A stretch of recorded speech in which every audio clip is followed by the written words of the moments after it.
pense qu'il faut faire un éveil citoyen, expliquer aux gens ce qu'est une élection, pourquoi il faut qu'ils votent et pourquoi l'élection doit se préparer dans le calme, dans le débat serein et citoyen. Parce que parfois les gens ont tendance à s'étriper, à se prendre au collet, alors que l'élection c'est juste une question où on doit analyser les propositions qui sont faites et choisir parmi ces propositions. Donc c'est ce que je rappelle aux gens. Voilà. Vous avez vu, elle pose des questions pour traduire les préoccupations qu'elle a. Je crois qu'il y a eu des bonnes questions et qui reflètent les préoccupations de la zone dans laquelle nous nous trouvons. Les jeunes se plaignent des problèmes d'emploi, c'est normal qu'ils en parlent.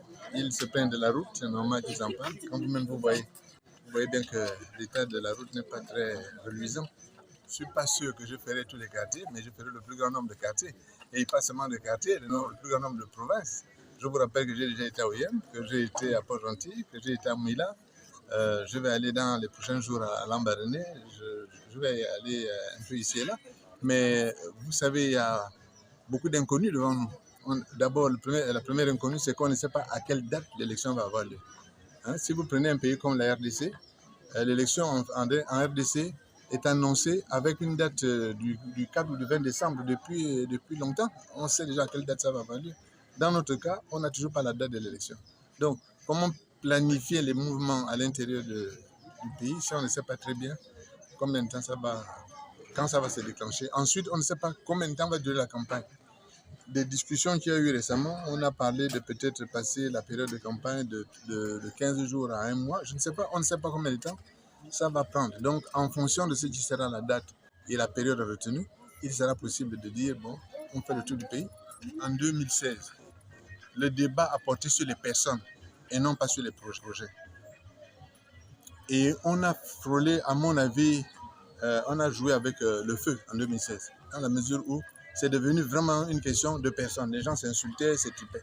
Quand vous regardez la causerie que je viens de faire, je dis aux gens que l'enjeu, la façon dont l'élection doit s'organiser, c'est autour de projets, autour de débats et non pas sur des individus. Donc c'est déjà une très grande différence par rapport à 2016. Si on parvient à mener le débat sur les projets, je pense que le pays tout entier aura gagné parce que normalement, quand on sort d'une élection, on doit savoir quels sont les projets principaux, quelle est la direction que le pays entier va prendre.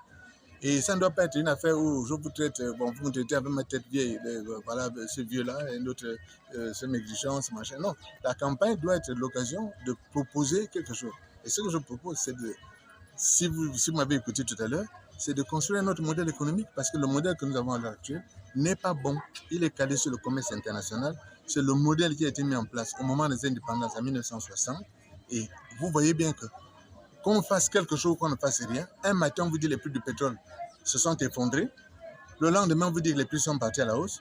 Vous n'avez aucune influence sur ça, c'est-à-dire que le pays est à la merci des fluctuations du marché international. Il faut qu'on arrive à mettre un terme ou bien à diminuer cette emprise du marché international sur le reste de l'activité économique.